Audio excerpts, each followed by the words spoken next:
സ്മൃതി 2010 JDU ഇതിനേക്കാൾ വലിയ വിജയം നേടിയിട്ടുണ്ട്. 206 സീറ്റുകളിലോ മറ്റുമാണ്. പക്ഷേ മാറിയ സാഹചര്യത്തിൽ, അതായത് നരേന്ദ്രമോദി പ്രധാനമന്ത്രിയായതിനു ശേഷം ബീഹാർ വളരെ ക്രൂഷ്യലായ ഒരു ഹിന്ദി ഹൃദയഭൂമിയിലെ സ്റ്റേറ്റായി മാറിയതിനു ശേഷം ഇന്ത്യ നേരിടുന്ന ഏറ്റവും വലിയ വിജയമാണ്. ഇതൊരു അസാധാരണ വിജയമാണ്. ഇതൊരു അസാധാരണ വിജയമാണ്. തെരഞ്ഞെടുപ്പിൻ്റെ പ്രചാരണ രീതിയിൽ ഇതിൽ രണ്ട് കാര്യങ്ങളാണല്ലോ. ഇപ്പോൾ മഹാഗഠബന്ധൻ പറയുന്ന ആരോപണങ്ങൾ, അല്ലെങ്കിൽ രാഹുൽ ഗാന്ധി നേരത്തെ തന്നെ ഉന്നയിച്ച ചില ആരോപണങ്ങൾ, അതവിടെ ഗൗരവത്തോടെ തന്നെ കിടക്കുന്നു. അതായത് SIR-മായി ബന്ധപ്പെട്ട് പറയുന്ന കാര്യങ്ങളും വോട്ട് ചോരിയുമായി ബന്ധപ്പെട്ട കാര്യങ്ങളും അവിടെ കിടക്കുന്നു. അത് ഗൗരവത്തിൽ തന്നെ പരിശോധിക്കേണ്ട കാര്യമാണ്. പക്ഷെ അത് മാത്രമാണോ ഘടകമെന്നുള്ള കാര്യമുണ്ടല്ലോ. ഇപ്പുറത്ത് ഈ പറയുന്ന NDA സഖ്യം എങ്ങനെയാണ് തെരഞ്ഞെടുപ്പിനെ നേരിട്ടത് എന്നുള്ളതാണ്. നിതീഷ് കുമാറിനെ വിഴുങ്ങുന്നു, BJP വിഴുങ്ങും എന്നുള്ളൊക്കെ ഒരു യാഥാർത്ഥ്യം അവിടെ നിൽക്കുന്നു. പക്ഷേ ഈ സമീപകാലത്തൊന്നും അങ്ങനെ ചെയ്യാൻ പറ്റാത്ത വിധത്തിൽ JDU മുന്നേറ്റം കാഴ്ചവെച്ചിട്ടുണ്ട് എന്നുള്ളതാണ്. BJP 74 നിന്നാണ് 90-ലേക്ക് എത്തിയിരിക്കുന്നത്. ഏറ്റവും വലിയ ഒറ്റകക്ഷിയായി മാറിയിരിക്കുന്നത്. കോൺഗ്രസ് 19 നിന്ന് എത്തിയിരിക്കുന്നത് 6-ലേക്കാണ്. JDU 43 നിന്നും 84-ലേക്ക് ഉയരുകയാണ് ചെയ്തത്. LJP ആകട്ടെ 1 നിന്ന് 22-ലേക്ക് ഉയരുകയാണ് ചെയ്തത്. RJD 75 നിന്നും 26-ലേക്ക് താഴുകയാണ് ചെയ്തിരിക്കുന്നത്.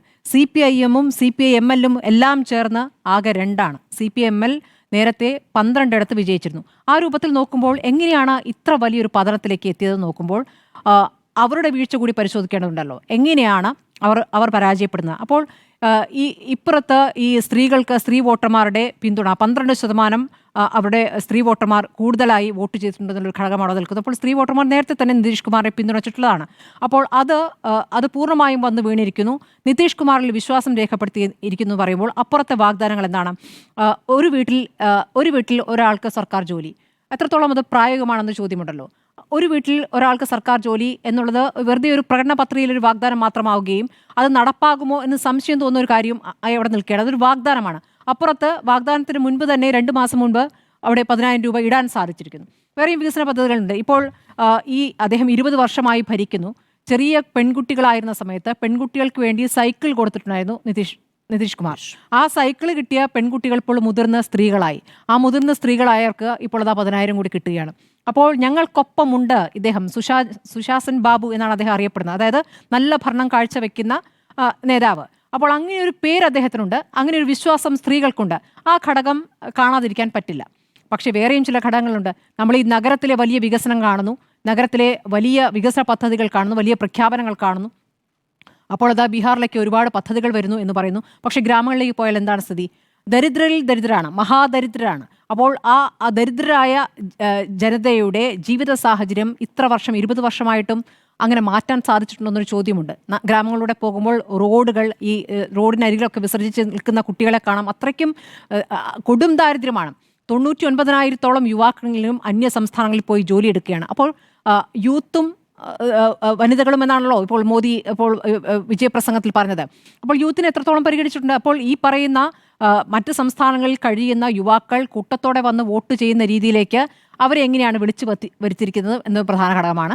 അപ്പോൾ അതിലെന്ത് ചെയ്തിരിക്കുന്നു? അപ്പോൾ പണത്തിൻ്റെ ഒഴുക്ക് അവിടെയുണ്ട്. കോടികളുടെ 67,000-ഓളം കോടി രൂപ ഈ തെരഞ്ഞെടുപ്പ് നടക്കുന്ന സംസ്ഥാനങ്ങളിൽ കേന്ദ്രം ചെലവഴിക്കുന്നുണ്ട്. അപ്പോൾ കേന്ദ്രത്തിന് ഫണ്ടുണ്ട്, കേന്ദ്രം ആ പണം ഒഴുക്കുന്നുണ്ട് തെരഞ്ഞെടുപ്പുകളിൽ.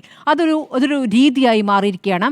ആ പണത്തിൻ്റെ ഒഴുക്കിൽ ഇപ്പോൾ കിട്ടുന്ന പണം എന്നുള്ളത് ഏത് കൊടും ദരിദ്രനെ സംബന്ധിച്ചും പ്രധാനപ്പെട്ട കാര്യമാണ്. അപ്പോൾ അവർ ഇപ്പോൾ കിട്ടുന്നത് വാങ്ങുന്നു, അതിന് വോട്ട് ചെയ്യുന്നു. ഇതൊക്കെ തുടങ്ങി വെച്ചിരിക്കുന്ന മുൻപ് നമ്മൾ കേട്ടിട്ടുള്ളതാണ്. ഇത് ആം ആദ്മി പാർട്ടി ഒന്നുമല്ല, ജയലളിതയുടെ കാലത്ത് നമ്മൾ കേൾക്കുന്നതാണ്. അന്നൊക്കെ മൂക്കത്ത് വിരൽ വെച്ചവർ ഇപ്പോൾ അത് നടപ്പാക്കിയാണ്. അത് വിജയിച്ചു വരുന്ന ഒരു സാഹചര്യമാണ്. ഇതൊരു അപകടകരമായ സാഹചര്യത്തിലേക്കാണ് പോകുന്നത് എന്നുള്ളതാണ്. ഈ അപകടകരമായ സാഹചര്യം എന്നാൽ തെരഞ്ഞെടുപ്പിന് തന്നെ അർത്ഥമില്ലാത്ത രീതിയിൽ കാര്യങ്ങൾ നീങ്ങുന്നു. അപ്പുറത്ത് പ്രതിപക്ഷം ഐക്യത്തോടെ നിൽക്കേണ്ട കാര്യമുണ്ടായിരുന്നു. ആ ഐക്യം, അതായത് ബീഹാർ എത്രത്തോളം നിർണായകമാണ് എന്നവർ എല്ലാ ഘട്ടത്തിലും പറഞ്ഞിട്ടും ആ നിർണായക സാഹചര്യം എങ്ങനെയാണ് അവർ ഉപയോഗിച്ചതെന്നുള്ളതാണ്. ഒരു പാർട്ടി ഓഫീസ് പോലും ഉണ്ടായിരുന്നില്ല എന്ന് നമ്മുടെ ആദ്യം റിപ്പോർട്ട് ചെയ്യുന്നുണ്ടല്ലോ. ഒരുമിച്ച് ഒരു ഏകോപനം, തെരഞ്ഞെടുപ്പിൻ്റെ പ്രവർത്തനങ്ങളിൽ ഒരു ഏകോപനത്തിൽ ഒരു ഓഫീസ് ഉണ്ടായിരുന്നില്ല. അപ്പുറത്ത് നോക്കുമ്പോൾ അവിടെ ഓഫീസുണ്ട്, എന്ത് സംശയങ്ങൾക്ക് മറുപടി നൽകാൻ ഉദ്യോഗസ്ഥരുണ്ട്, പാർട്ടി പ്രവർത്തകരുണ്ട്. ഇതിൽ അങ്ങനെ ഒരു ഏകോപനം ഉണ്ടായിരുന്നില്ല. സ്ഥാനാർത്ഥി നിർണയം ഒറ്റയ്ക്കൊറ്റയ്ക്ക് നടത്തുന്നു, 12 ഇടത്ത് തമ്മിൽ മത്സരിക്കുന്നു. അപ്പോൾ നിർണായകമായ പ്രശ്നങ്ങൾ ഉണ്ടായ ഘട്ടത്തിൽ രാഹുൽ ഗാന്ധിയെ കാണാനില്ല.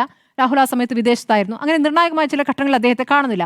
പ്രധാനപ്പെട്ട ചില കാര്യങ്ങൾ കൊണ്ടുവരികയും മാധ്യമങ്ങൾ വഴി പുറത്തേക്ക് പറയുകയും ഒക്കെ രാഹുൽ ചെയ്യുന്നുണ്ടെങ്കിലും ആളുകളിലേക്ക് ഇറങ്ങി ചെല്ലുന്ന രൂപത്തിലേക്ക് അദ്ദേഹം പറയുന്ന കാര്യങ്ങൾ എത്രത്തോളം ആളുകളിലേക്ക് എത്തുന്നു എന്നൊരു വിഷയമുണ്ട്.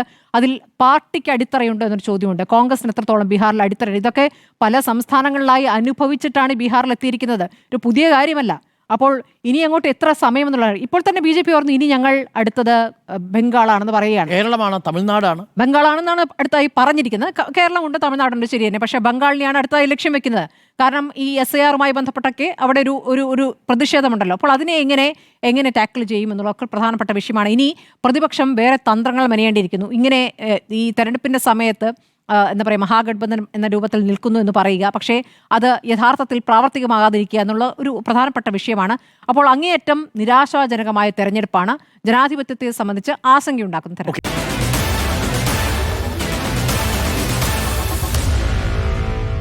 Meet the editors.